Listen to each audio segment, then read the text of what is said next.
Hello बच्चों हम lesson 14 Netaji Subhash Chandra Bose का हिंदी में अनुवाद पढ़ रहे थे। तो चलिए अब विशेष पाठ का अनुवाद हम समझते हैं। He was very much influenced by the nationalist Deshbandhu Chittaranjan Das, his political guru। He माने वह, was माने थे, very माने बहुत, influence माने प्रभावित, by the nationalist माने राष्ट्रवादी। जो नेताजी सुभाष चंद्र बोस थे वो बहुत ही ज्यादा प्रभावित थे देशबंधु चित्तरंजन दास से, जो कि उनके राजनीतिक गुरु भी थे। He motivated the people to join the freedom struggle।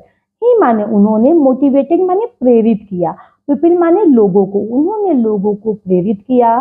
To join माने जुड़ना, फ्रीडम स्ट्रगल जो आजादी के लिए संघर्ष कर रहे थे लोग, उसमें जुड़ने के लिए उन्होंने लोगों को प्रेरित करा। Subhash Chandra Bose strongly opposed British rule through the newspaper called Swaraj. Subhash Chandra Bose ने स्ट्रांगली माने दृढ़तापूर्वक, अपोज माने विरोध किया, ब्रिटिश रूल का, जो ब्रिटिश सरकार उस टाइम हमारे भारत पर राज कर रही थी, उसका उन्होंने दृढ़तापूर्वक विरोध किया। थ्रू द न्यूज़पेपर समाचार पत्र स्वराज के माध्यम से। He went away to Singapore and formed his own Indian National Army, INA, also known as Azad Hind Fauj। ही माने वहाँ, वेंट अवे टू सिंगापुर, वो सिंगापुर गए, एंड फॉर्म हिज ओन, और वहाँ पर बनाई अपनी इंडियन नेशनल आर्मी, जिसको INA कहते हैं, आल्सो नोन, और उसको आजाद हिंद फौज के नाम से भी जाना जाता है। तो सिंगापुर जाके उन्होंने एक सेना का गठन किया और उसका नाम था आजाद हिंद फौज। He gave the slogan to his army।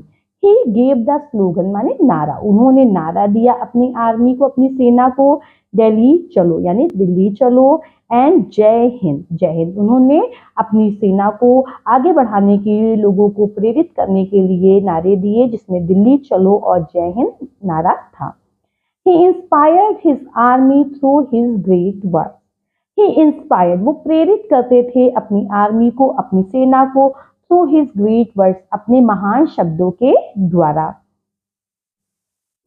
Give me blood and I will give you freedom। Give me blood, तो मुझे खून दो, and I will give you freedom, और मैं तुम्हें आजादी दूंगा। ये इनका बहुत ही प्रसिद्ध नारा है जो कि उन्होंने अपनी सेना को दिया था। To make his motherland free from the rule of Britishers। और ये नारे उन्होंने to make his motherland, motherland माने मातृभूमि, अपनी मातृभूमि को फ्री माने आजाद कराने के लिए, from the rule of British, अंग्रेजी शासन से, यानी अंग्रेजी सरकार से अपनी मातृभूमि को आजाद कराने के लिए इन्होंने इतने ऊर्जावान नारे लोगों को प्रेरित करने के लिए दिए थे। It is believed that Netaji died in a plane crash in Taiwan in 1945।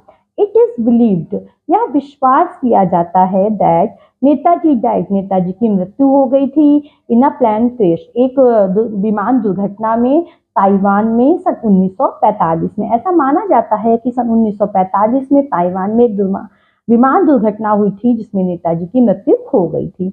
But the mystery of his death is still unsolved. But माने लेकिन, मिस्ट्री माने रहस्य, हिज डेथ माने उनकी मृत्यु का, इट स्टिल माने अभी तक, अनसॉल्व माने सुलझा नहीं है, लेकिन उनकी मृत्यु का जो रहस्य है वो अभी तक सुलझा नहीं है। Netaji will always be alive within the heart of every Indian as an everlasting inspiration. Netaji will always, हमेशा, अलाइव माने जीवित रहेंगे, नेताजी हमेशा जीवित रहेंगे, within the heart of every Indian, प्रत्येक भारतीय के हृदय में, एज एन एवरलास्टिंग इंस्पिरेशन, एक स्थायी अभिप्रेरणा के रूप में। जैसे कि अब नेताजी हमारे बीच नहीं है, लेकिन उनके शब्दों के माध्यम से वो हमारे भारतीयों के दिलों में हमेशा एक अभिप्रेरणा के रूप में रहेंगे। तो बच्चों, आज इस वीडियो में हमने महान स्वतंत्रता सेनानी नेताजी सुभाष चंद्र बोस के जीवन के बारे में जाना, उनके प्रसिद्ध नारों के बारे में जाना। अब अगले वीडियो में बच्चों हम इस पाठ के एक्सरसाइज सॉल्व करेंगे। तब तक पढ़ाई करते रहिए और बाय बाय।